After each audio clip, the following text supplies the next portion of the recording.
Hello everyone, and welcome to another episode of the Konrad Adenauer Stiftung Nordic Countries Project's interview series ahead of the German federal elections in September 2021.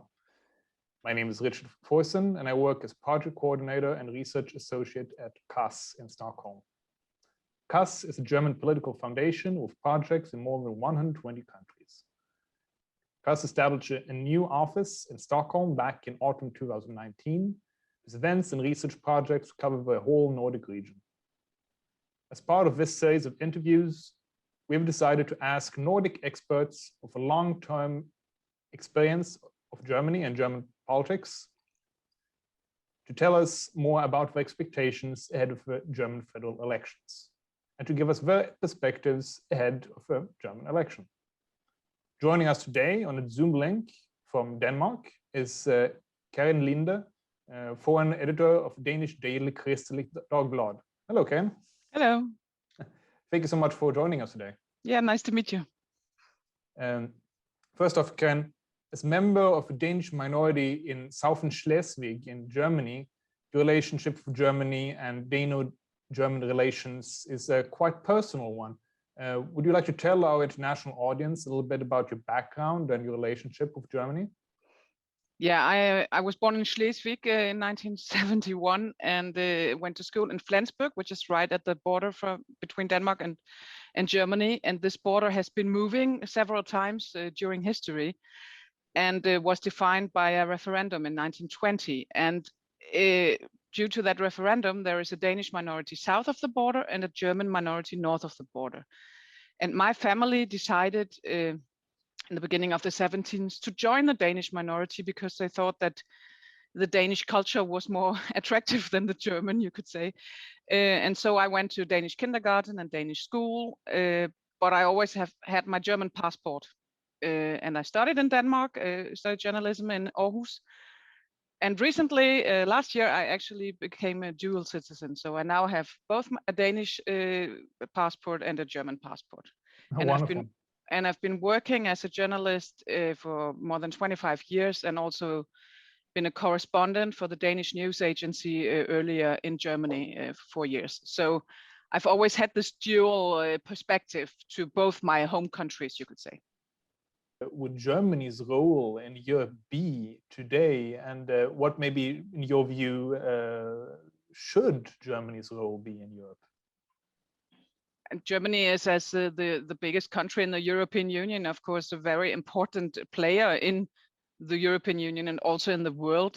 So I think that Germany should take this role. I mean, there has been, of course, after the Second World War, and especially after it establishing the European Union, been a lot of discussions if should it be a European Germany or a German Europe? And of course, it's in a European Germany today, and it has been that for many years, and especially during the last 16 years with Angela Merkel as a chancellor, she's been putting Germany, taking a German leadership role in the European Union, but never being the Germans who want to decide everything. It's there have been early on there have been other chancellors, maybe her predecessor Gerhard Schröder, who didn't listen to the smaller countries like Denmark, while she always, and Helmut Kohl also, have been integrating, trying to get also the smaller countries heard in the European Union. And I think this broker of deals is probably the best role for Germany to have, because history still casts a long shadow on many European countries. And if Germany would be the one who just decides everything in Europe, a lot of countries will be reminded of the darker past of the history, as you saw during the debt crisis, where the Greek immediately put pictures of the German chancellor as Hitler. And even though it's more than 70 years ago, you still have that in mind in your politics as a German government, and the future governments will be needing to do that as well. And especially now that the Brits have left the European Union, Germany needs to be more of a moderator than to be, you know, the biggest country who just marches through the European Union. That will never be Germany's role. Would you say that this German role as a moderator, as a balancer, maybe of French interests and Eastern European interests, Nordic interests, would you say that that role is something that would be welcomed from a Danish point of view and accepted from a Danish point of view, or how would you like insert like Danish expectation in a way on Germany's role in the EU? I mean, every new Danish prime minister is visiting Berlin as the first capital. Both Mette Frederiksen has done that, Lars Løkke has done that, Helle Thorning-Schmidt has done that, the last few prime ministers, where they earlier on, many years ago, they probably would go to Stockholm or Oslo or something, but now it's Berlin. So Denmark, as a small country in Europe, wants to be heard by Germany and wants to coordinate with Germany.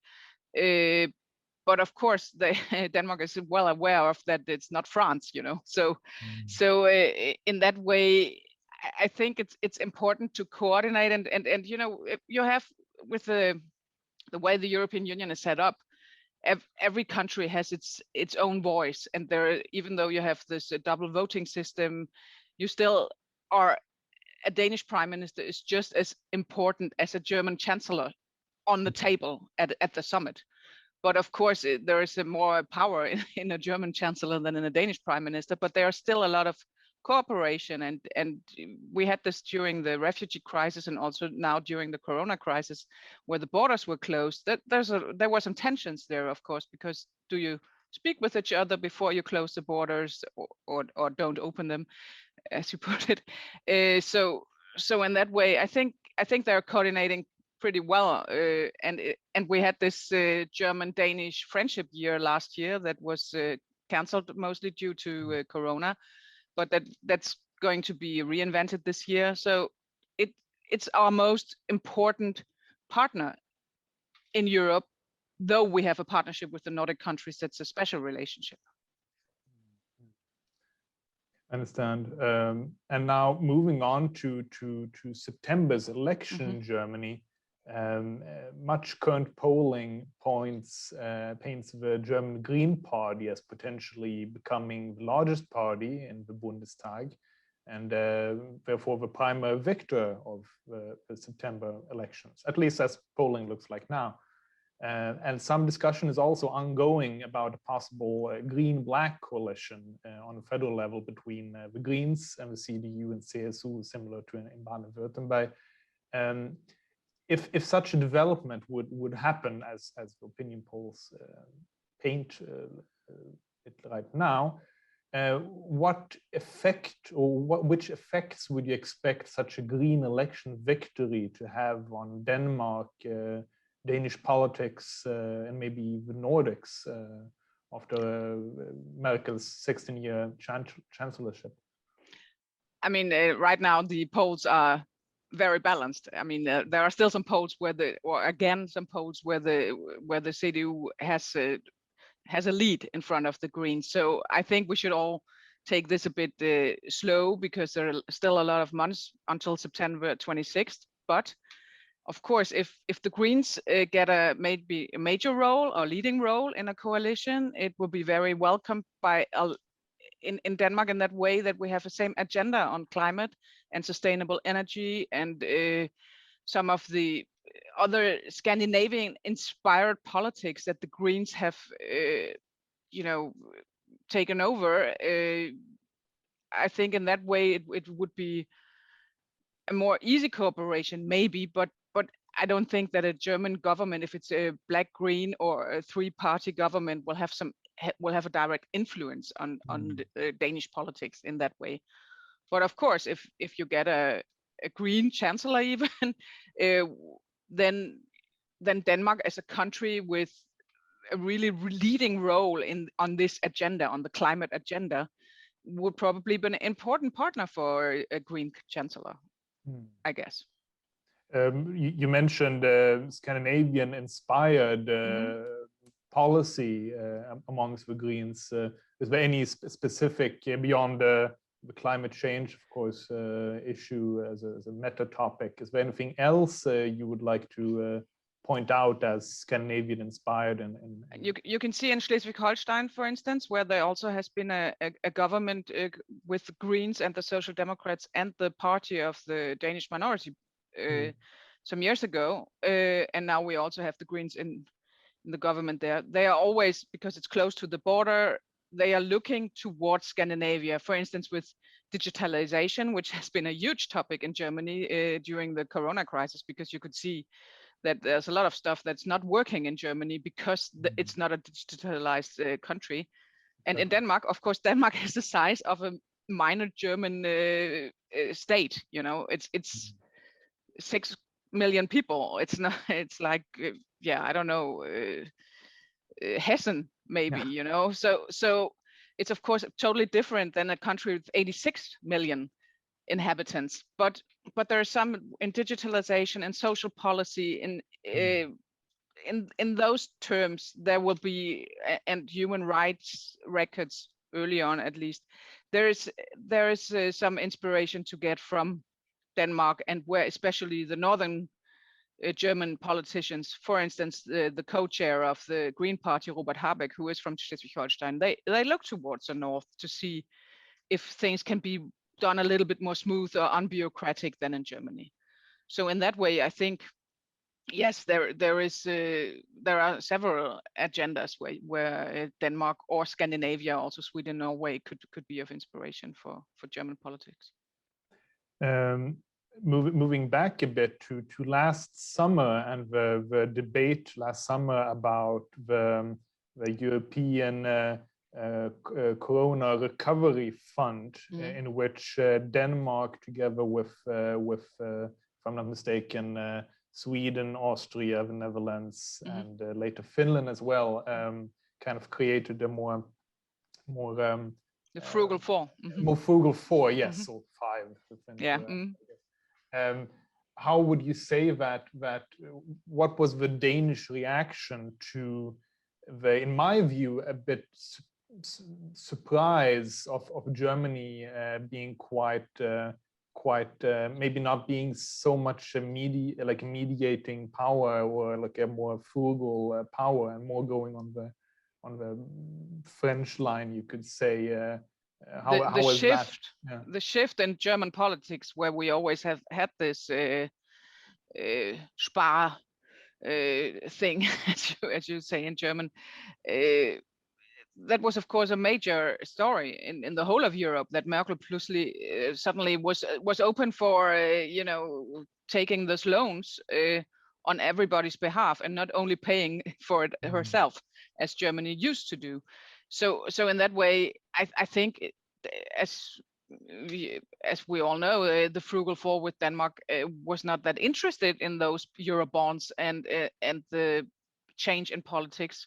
But in the end, I think it was an okay solution. That, I mean, they agreed to that. They got some stuff, some things through, but they also acknowledged that this was a very important moment for Europe, when you have half of all the southern countries really in debt again and in a total crisis. And this was a new approach, which probably also gave some new dynamics to the European Union, as had been really in a crisis with the refugee crisis, and also with the first approach to the Corona crisis. So in that way, yeah, Merkel really surprised the whole of Europe there. So and also me, I've covered a lot of European summits, so that's not what you normally see there. So I think in the end, I mean, the Danes and the other Scandinavian, or both Finland and Sweden, they, the compromise is a very typical Scandinavian thing. So in the end, everybody's content, I guess. Yeah, well, I guess everybody's lucky that the budget was passed by the Finnish parliament yesterday with only a sliver of a vote margin. So I think that maybe the EU got out. We were lucky not to have another Lisbon Treaty episode in Finland. But would you say that Germany and the European Union, the EU affairs are discussed enough in Germany? Because here in Sweden, there's quite often this view amongst policy wonks, I guess you could call them, of European affairs, that what is happening in Brussels doesn't get enough space in media. You mean in Denmark, right? Yes. Yeah. Yes. Yeah. Well, it depends. If you only look on European politics, I think for especially, I mean, all the big newspapers have correspondence. The two major TV channels have correspondence. We also have a freelancer in Brussels, but we also use the news agency because we have a very specific top focus on our newspaper. We're not this common newspaper. We are focusing on ethics and existential and faith issues. So it's not less economics, for instance. It's nothing, not a topic that is so interesting for my newspaper in that way. But yes, I think in Denmark there is a lot of focus on European politics, but there is also a lot of this typical, that you think people are talking about it as if it's a bureaucracy, or there is not they don't really are able to distinguish between the European Council and the Council of Europe, for instance, or what is the Parliament's job. So the journalists have a lot of responsibility in educating and enlighten and inform about how the European Union is working. But it's the same with Germany. I mean, if I ask a Dane how many German states there are, or what their role is compared to the Bundesregierung, I don't think that the people are able to answer that. Or maybe asking who the Prime Minister of Estonia is, or something similar. Exactly, yeah, but it's difficult. I mean, you have 27 member states, and it's of course it's always those topics that are getting conflicts and that are where they are hassling, and all this vaccine discussion during the last few months have not been. Yeah, we've been covering that very, very closely because, I mean, was not the finest moment of the EU in the beginning, but maybe in the end they will look very good on this because they had a broader portfolio than so many other countries or unions, you can say. But it's interesting you mentioned this about the more or less ongoing vaccination, of course, political challenges in the EU and amongst the Commission and towards AstraZeneca in particular.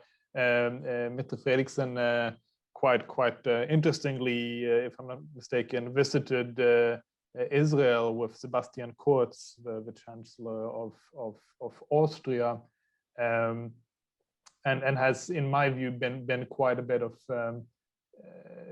Denmark and Norway in particular have been quite ahead of a curve, so to speak, when it came. Yeah, Denmark was the first country who banned AstraZeneca. AstraZeneca, exactly. Yeah. But and would now you say also that, Johnson? Mm-hmm. Yes, exactly, and Norway followed suit later, and other countries as well. Would you say that this vaccine episode has and this mutual trip of Kurz and Frederiksen has been maybe indicative of a bit of how shall I say it, a bit of more unilateral maybe. Yeah, it didn't make people happy in Brussels and Berlin or Paris, for instance, because there was a lot of criticism of that trip because it was like a solo trip of two prime ministers who said they weren't doing something against the European Union. They just tried to do something extra. But of course, if you have a union of 27 member states that are trying to coordinate, then maybe it looks a bit strange that some two prime ministers are going on their own. But Hungary also ordered vaccines from Russia and China, and exactly. so I mean, there's a there were good pictures in this, and of course it was a huge story during the time. But if you look at it now, was there anything concrete that came out of it? Not really right now. They're talking about we're building factories together. Yeah, okay, but we'll see how that will play out in the end, I guess. Yeah, interesting trips by Danish prime ministers and other government representatives to Rwanda, I think, other week. They were quite very interesting stories, but I will not get into that in this. Two ministers, yes, making a deal that nobody either knows what is going to be concrete. But yes, Denmark wants to have asylum treatments in third countries, but until now they haven't broken a big deal in that case yet. Because this illustrates a bit, and I'm not an EU scholar in any way, but I think that many non-Nordic people are unaware of Danish quite long-going, or since long quite ongoing opt-outs into several. I think it was among others like. It's the economy and the jurisdictional exactly areas. The police and military, yes. Yes, PESCO, exactly. Would you say that there's potential that Denmark and Danish national policy can be like a new example of like how a multi-speed Europe in where some countries opt out more than previously out of new initiatives or create new initiatives which are for those countries who are interested in some kind of deeper cooperation? Do you think that is something which might happen even more in the future, and which Denmark might be an example? It could be, but and this whole discussion about Europe in different speeds is re-emerging every few years when there are some issues that they are not agreeing upon. Then you're talking about this, especially France, who wants further integration. But I mean, everybody can also see where the problems are for Denmark, that they have these opt-outs, for instance, in the police cooperation or other jurisdictional topics where they have to go outside and can't cooperate or have to, try to cooperate in a way without breaking this opt-out. So of course, it's interesting to see for the other countries, there are possibilities that you can have some opt-outs, but you can also see that it's complicated, I guess. So I don't think that's a role model in that case. Exactly. And now backtracking a bit here in our topics to the coverage of quite medialized and quite I would say quite entertaining CDU, quite dramatic CDU leadership competition ahead of elections in September. How would you rate the interest in Denmark for this quite curious development? How would you say that Danish, the power struggle or yes, exactly, but the power struggle and the CDU has been portrayed in Danish media? Is it maybe something which has been of interest? Yeah, of course, it's always of interest. It's always of interest who will be Merkel's successor, because she's been sitting there for almost 16 years or being in power for almost 16 years. And back in January, when there was the vote in the CDU about the chairmanships, there was, of course, every newspaper makes a kind of story. Now there is this Congress, and there are these 3 candidates, stuff like that. But then it's it. I remember the day after Laschet won the CDU chairmanship, we were the only newspaper who had it on the front page.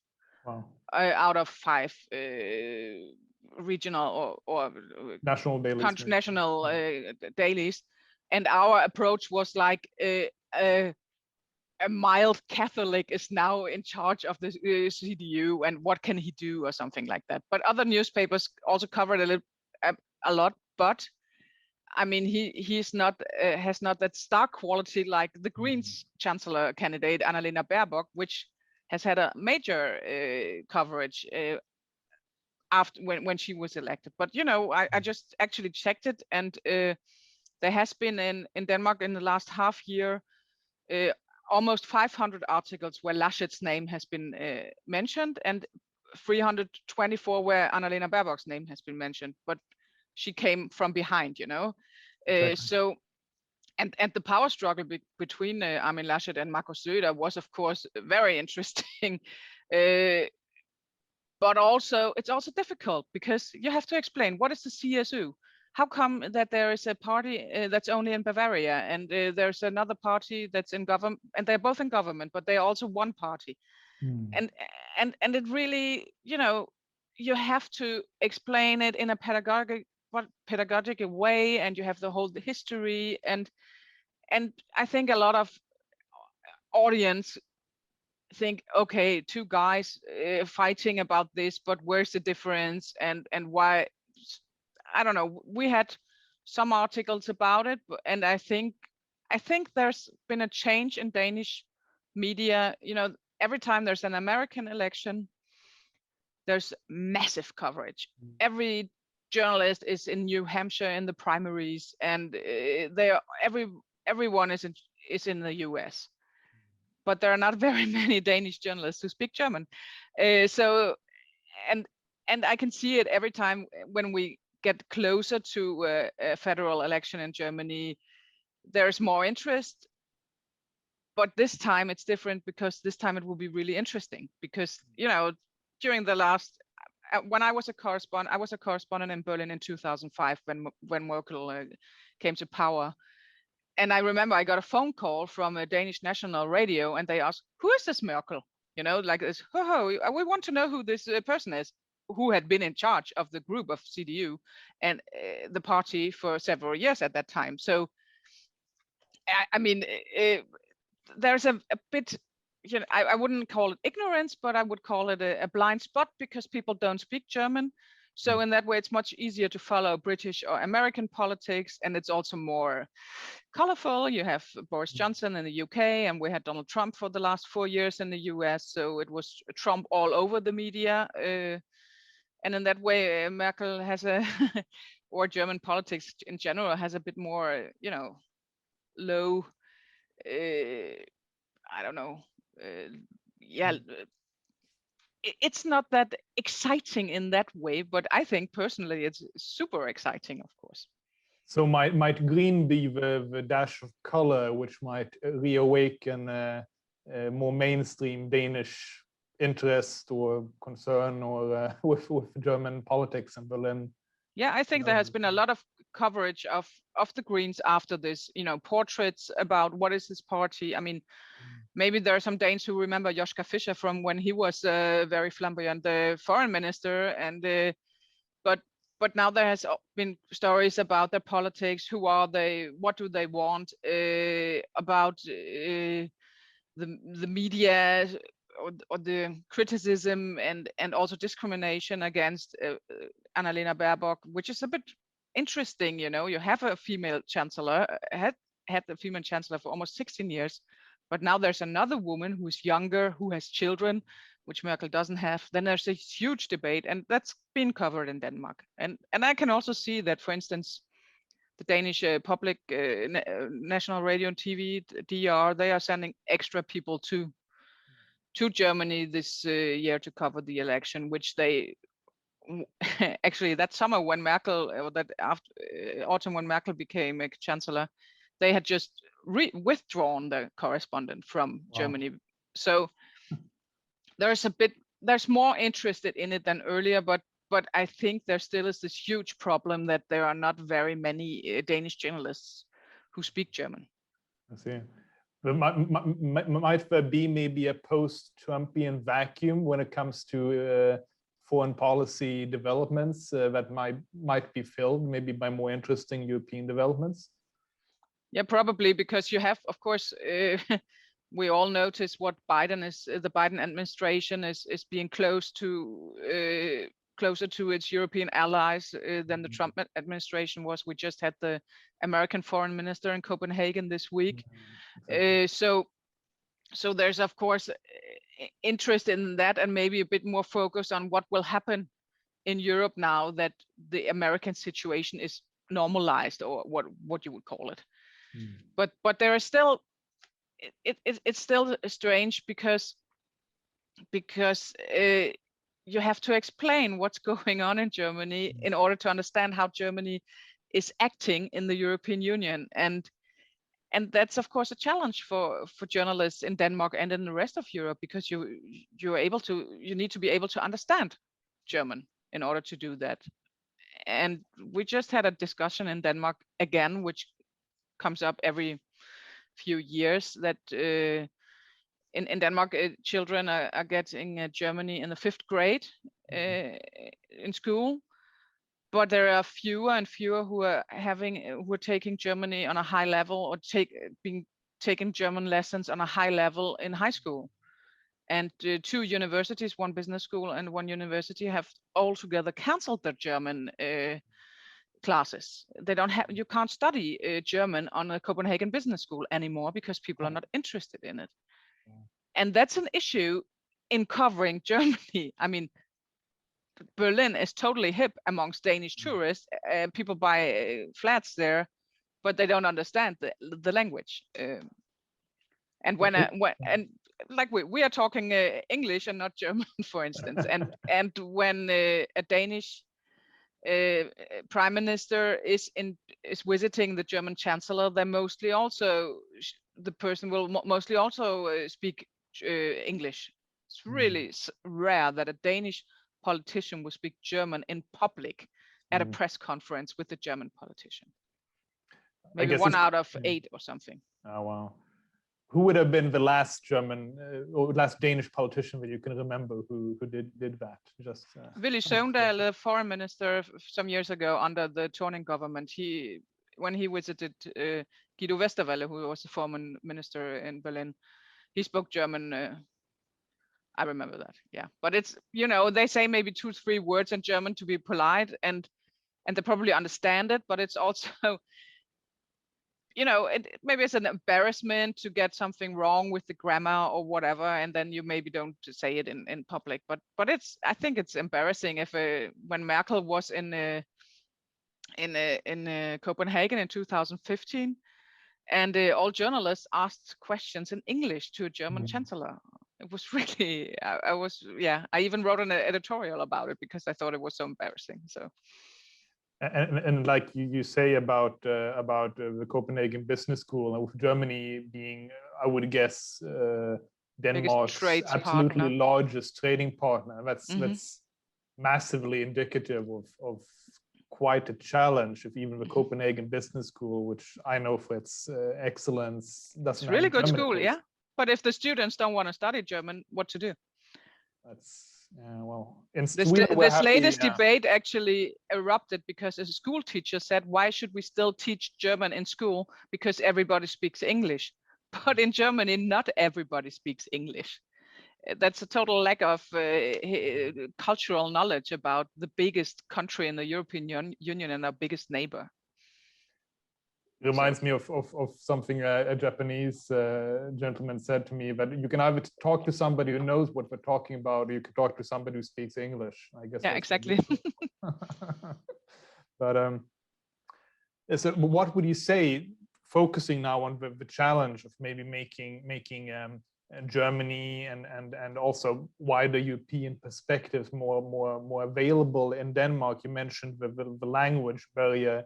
But what and the role of media as well as a everyday pedagogical, source for people who don't know how many states there are in Germany, or the role of the CSU in Bavaria.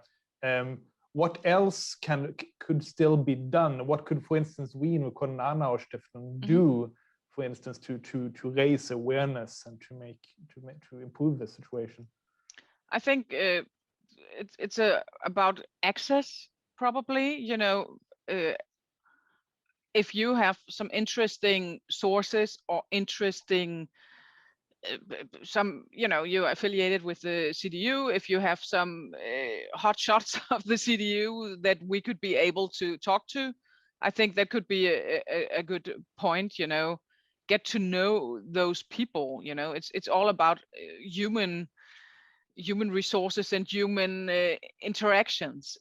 For instance, I think the German and the German embassy in Copenhagen is doing a great job with now there's every half a year there is this Danish German film days, for instance, where they're showing German movies, and you have this in on our TV screens. You have this Nabolandskanaler, they call that. That's neighboring countries channels. That's then ARD, ZDF, NDR, and the Swedish and Norwegian channels, and they are subtitled. So because in Denmark you don't dub films.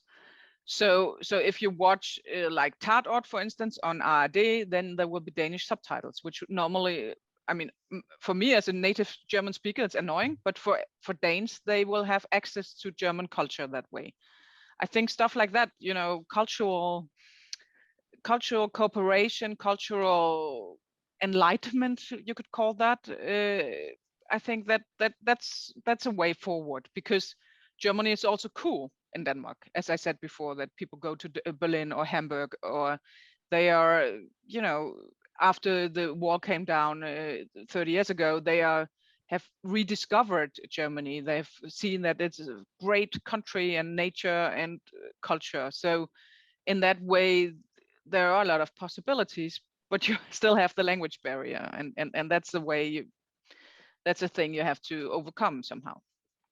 Maybe we will need to hope for more German direct competitors to Thomas Vinterberg and other wonderful Danish internationally successful directors. I'd imagine maybe my father, Tony Erdmann, was maybe the latest big German hit movie in the Scandinavian countries that I remember. Yeah, but that was really pretty big in Germany, and Das Weiße Band also, but that's way back. Yeah, you true that.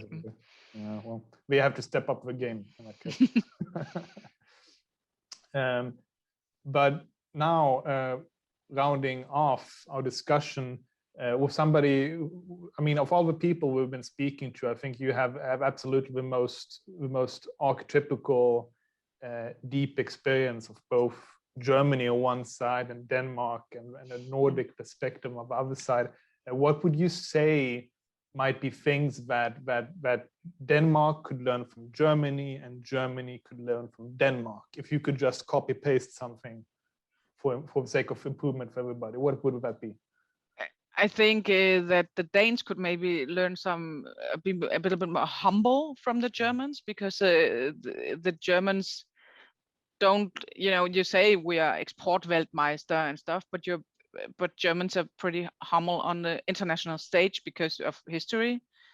And Danes are always, they have a kind of minority complex because it's a very small country, but on the other hand, they often have this kind of, we are the best because we are small.